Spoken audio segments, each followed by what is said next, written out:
Okay, well, I'm Shawnee and this is Stephanie, and we are from the Ogden Nature Center. And we're so excited about our outreach program. Outreach is where we go to schools and libraries and retirement homes. We work with people from all ages and do educational programs with live animals usually. We teach about endangered species or raptors. We have several different programs that we offer.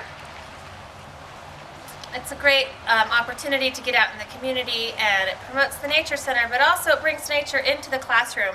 A lot of kids can't get here to the Nature Center. They've never been this close to an owl before, and they'll get to be able to participate and learn all about nature in their own environment. These guys make great ambassadors, teaching ambassadors, for teaching about adaptations and habitat, and also preserving our habitats. So these guys are really important for those reasons.